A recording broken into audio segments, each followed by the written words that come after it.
Alors bonjour à tous, Parashat Hashavua, Parashat Vayera. Alors il y a question dans la Parashat, comme vous le savez, c'est ce qu'on mentionne le plus souvent et le plus de fois dans nos prières. Akedat Yitzhak, le sacrifice Yitzhak, Yom Kippour, Rosh Hashanah, toute l'année, avant la Tfila, pendant la Tfila. Donc c'est un moment extraordinaire. On va voir pourquoi il a été extraordinaire de l'histoire du Ham Israël. Lorsque Akadosh Baruch Hu il va dire à Abraham Avinu, tu vas prendre ton fils unique, Yitzhak, et tu vas me le sacrifier. Il faut comprendre que lorsque Dieu lui parle, en français ça s'appelle de la prophétie. Abraham est un prophète. Donc, Abraham prophétise, Dieu lui parle, et Dieu leur donne de prendre son fils unique qu'il aime, Yitzhak, et de le sacrifier pour lui, en holocauste. Abraham Avinu, sur l'ordre d'Hachem, il exécute, il y va. Il va attacher son fils sur l'autel qu'il a préparé. Il va prendre le couteau pour faire la shrita à son fils.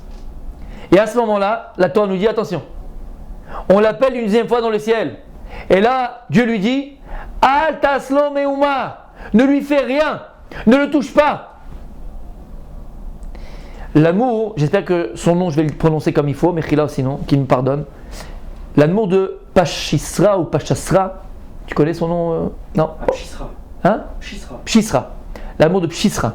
J'ai son livre à la maison, extraordinaire, mais j'arrive pas à lire comment on le lisait, je sais pas. Donc Pchisra, maintenant vous savez. Pchisra dévoile un secret, les amis. Behemet, écoutez bien jusqu'à la fin. C'est extraordinaire. Ça change une vie. Écoutez bien. Il dit, lorsque la deuxième fois Kadosh Baruch Hu lui dit Altaslo meuma, ne le touche pas.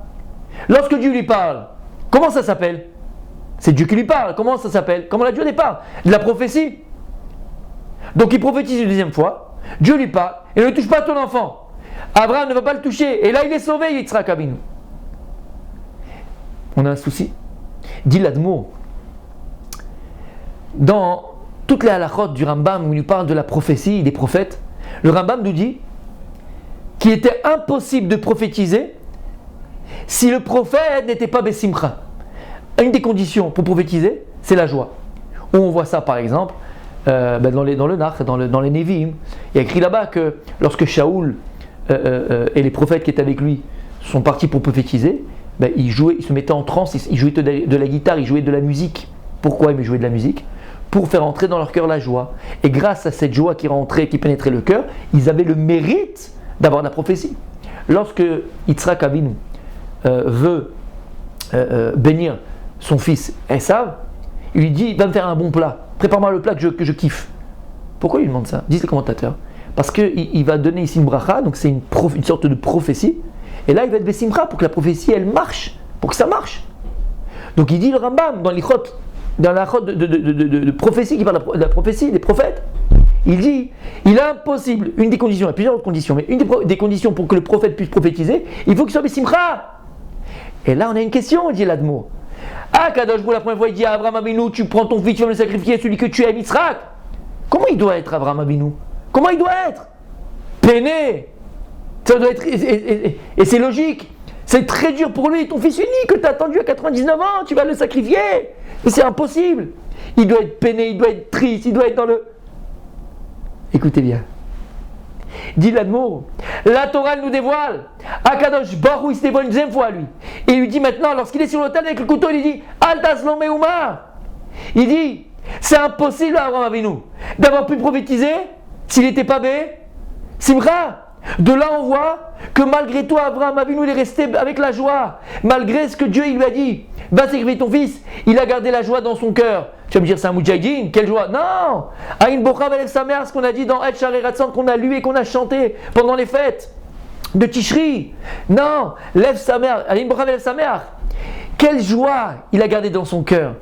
Abraham Avinu, comme il a écrit dans Et Sharei Ratzon, Davku Besharei Shamaim, ils ont Aab et Aben, il y a écrit dans la Sharei Ratzon qu'on chante, ils ont tapé dans le ciel, dans les portes du ciel qui? Le père et le fils. Abraham et Yitzhak, ils ont prié à Hachem, Hachem, je t'en supplie, sauve mon fils, que j'ai pas besoin de le faire. C'était pas un moudjahidine, c'était pas un kamikaze. Vadaï, s'il fallait le faire, il l'aurait fait. Mais il a jamais douté de la miséricorde d'Akadosh Baruch Hu. Et pour ça, il n'a jamais enlevé dans son cœur. Malgré l'état dans lequel il devait être, très compliqué de garder la joie, il a réussi malgré la difficulté dans laquelle il était à garder la joie dans son cœur. Écoutez bien ce que dit l'amour. Et c'est cette simcha là qu'il a gardé dans son cœur qui a sauvé son fils. Parce que si jamais il était resté dans la mélancolie, dans la tristesse, dire bah, c'est foutu, c'est fini, il n'y a plus rien à faire, il aurait pu être une prophétie et il aurait dû sacrifier Yitzhak. Donc en vérité, la simcha et la joie qu'il a eu dans son cœur, c'est elle qui va sauver son fils Yitzhak. De là, il dit l'amour, on apprend quelque chose pour la vie, les amis. On peut tous connaître des moments difficiles dans notre vie. On peut tous connaître des moments sombres dans la vie.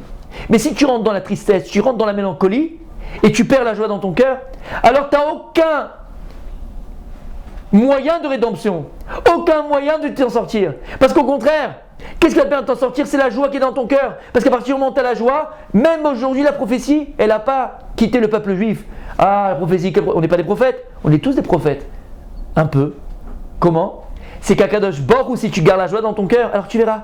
Hachem, il mettra dans ta tête une idée, quelque chose, qui fera que, ah, j'avais pas pensé à ça. Voilà, elle est là, la solution.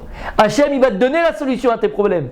Mais si tu gardes la simcha, si on garde la simcha, c'est elle qui amènera une sorte de prophétie, la solution à nos problèmes. Avraham Avinu, c'est qui nous apprend pour toutes les générations. Toutes les générations. Et c'est ça le secret de la vie.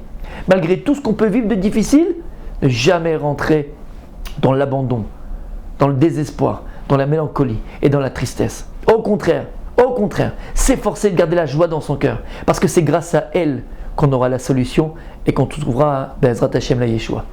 Shabbat Shalom, à très bientôt Be'ezrat Hashem.